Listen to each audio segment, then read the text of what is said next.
Good morning students, मैं आपकी मीनू दी। आज मैं आपको 10th क्लास का मैथ सब्जेक्ट करवाने जा रही हूँ, जिसमें मेरा आज का टॉपिक है सांख्यिकी एक परिचय। उम्मीद करती हूँ कि आप मेरा ये वीडियो अंत तक देखेंगे और मेरे चैनल को लाइक और सब्सक्राइब भी ज़रूर करेंगे। मेरा वीडियो का टॉपिक है सांख्यिकी एक परिचय। इसमें सबसे पहले मैं आपको बताऊंगी कि सांख्यिकी है क्या। सांख्यिकी वास्तव में, जिसे इंग्लिश में इकोनॉमिक्स भी कहते हैं, गणित की एक शाखा है जिसमें आंकड़ों का इकट्ठा किया जाता है, फिर उसका विश्लेषण किया जाता है, उसका व्याख्या की जाती है और फिर उसका प्रस्तुतिकरण किया जाता है। तो इस प्रकार सांख्यिकी में संग्रह, विश्लेषण, व्याख्या और प्रस्तुति आती है। फिर उसके बाद है आंकड़े किसे कहते हैं। जो सार्थक सूचनाओं का संग्रह होता है उसे कहते हैं आंकड़े। आंकड़ों में दो प्रकार के होते हैं, एक असमूहीकृत आंकड़े और एक समूहीकृत आंकड़े। तो ये आंकड़े हो गए, सूचनाओं का संग्रह होता है जिसे अंकों के माध्यम से हम व्यक्त करते हैं, वे आंकड़े कहलाते हैं। अब मैं आपको बताऊंगी कि केंद्रीय प्रवृत्ति की माप किसे कहते हैं। इसका मतलब ये है कि वितरण का केंद्र और स्थान, केंद्रीय जैसे बीच में जो होता है। केंद्रीय प्रवृत्ति की सबसे सामान्य माप जो हम निकालते हैं वो क्या है, माध्य है, फिर माध्यिका और बहुलक है। जब हम केंद्रीय प्रवृत्ति की माप का बात करते हैं तो उसमें हमें क्या क्या निकालना पड़ता है, माध्य, माध्यिका और बहुलक। फिर है केंद्रीय प्रवृत्ति के तीन मापों के बीच में क्या संबंध है, यानी माध्य, माध्यिका और बहुलक के बीच में क्या संबंध है। इस संबंध को दर्शाने के लिए हम फार्मूला यूज करते हैं, बहुलक बराबर 3 माध्यिका माइनस 2 माध्य। क्या फार्मूला है तीनों में संबंध में, बहुलक बराबर किसके बराबर होता है, 3 माध्यिका माइनस 2 माध्य के बराबर होता है।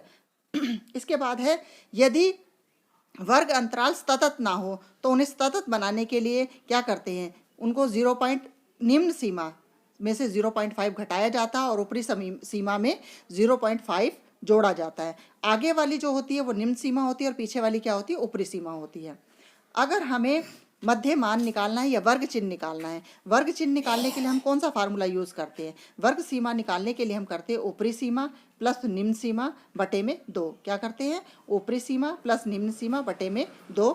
इसी प्रकार हम जो क्या नाम कहते हैं एच, जिसे कहते हैं एच वर्गमाप, वर्गमाप निकालने के लिए क्या करते हैं, ऊपरी सीमा माइनस निम्न सीमा। ऊपरी सीमा में से निम्न सीमा अगर हम माइनस कर गए तो हमें वर्गमाप निकाल सकते हैं। फिर है परिसर, परिसर निकालने जिसे रेंज कहते हैं इंग्लिश में, इसको किस तरह से निकालते हैं, जो अधिकतम आंकड़ा होता है और माइनस न्यूनतम आंकड़ा। अर्थात अगर हम अधिकतम आंकड़े में से न्यूनतम आंकड़े को माइनस कर दे तो हमें क्या निकल जाएगा, परिसर निकल जाएगा।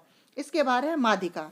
माध्यिका का क्या अर्थ है, यह वह अंतराल है जिसमें संचयी बारंबारता n/2 से बड़ी या लगभग आसपास होती है। ठीक है, तो ये उसे n बराबर सिग्मा fi। फिर बहुलक वर्ग क्या होता है, बहुलक वर्ग वह वर्ग अंतराल जिसकी बारंबारता सबसे ज़्यादा होती है, वह बहुलक वर्ग कहलाता है। इसके बाद मैं आपको बताऊंगी कि सांख्यिकी, सांख्यिकी का मतलब क्या है, सांख्यिकी आंकड़ों में। ठीक है, सांख्यिकी जो प्रस्तुत करते हैं हम, जिस सांख्यिकी की बात करते हैं वो केवल अंकों के माध्यम से प्रस्तुत करते हैं। सांख्यिकी क्या है, केंद्रीय प्रवृत्ति की माप है। केंद्रीय प्रवृत्ति की माप के 3 कैटेगराइज में बांटा गया है, नंबर 1 माध्य, नंबर 2 माध्यिका, नंबर 3 बहुलक। 3 भागों में बांटा गया केंद्रीय प्रवृत्ति। कितने भागों में, 3 प्रवृत्तों में, माध्य, माध्यिका और बहुलक। इसके बाद हमारा आता है माध्य। माध्य अर्थात आंकड़ों का औसत निकालना है। औसत निकालने के लिए एक प्रत्यक्ष विधि है। प्रत्यक्ष विधि में किस तरह से निकालते हैं हम, प्रत्यक्ष विधि में माध्य बराबर सिग्मा fi xi अपॉन में सिग्मा fi। ठीक है, ये तो हो गया प्रत्यक्ष विधि। अगर हम काल्पित माध्य से निकालते हैं, काल्पित माध्य या संक्षिप्त विधि कहते हैं, माध्य बराबर a, इसमें a जुड़ जाता है, a plus sigma fi di upon में सिग्मा fi।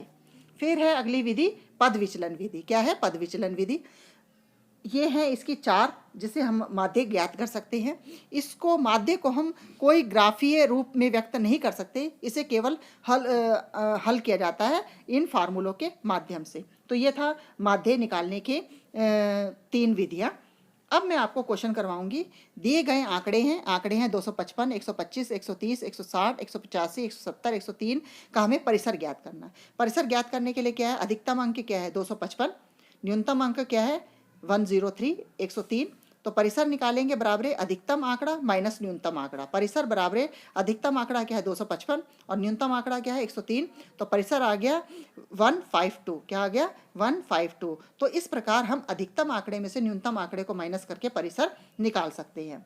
फिर मेरा नेक्स्ट क्वेश्चन है, निम्न आंकड़ों का औसत ज्ञात करना। औसत जैसे दे रखा 13, 29, 84, 56, 25, 68, 23, 48, 15, 71, 80, 81, 47। हमें क्या निकालना, औसत। तो सैकड़ों संख्याओं या प्रेषण का औसत मान क्या कहलाता है, माध्य कहलाता है। चाहे हम औसत कहें चाहे माध्य कहें, एक ही बात है उनका। एक्स बार बराबर है सभी प्रेषणों का योग, सभी को हम प्लस करेंगे जो आंकड़े दिए गए हैं, और प्रेषणों की कुल संख्या, यानी प्रेषण कितने गए हैं, कितनी संख्याएं व्यक्त की गई हैं, इसमें 13 संख्याएं व्यक्त की गई हैं। तो एक्स बार बराबर 13 plus 29 plus 84 plus 56 plus 25 plus 68 plus 23 plus 48 plus 15 plus 71 plus 80 plus 81 plus 47। तो कुल आंकड़े कितने, 13। सबको हमने आंकड़ों को जमा करा तो कितना आया, 640 बटे में कितना आया, 13।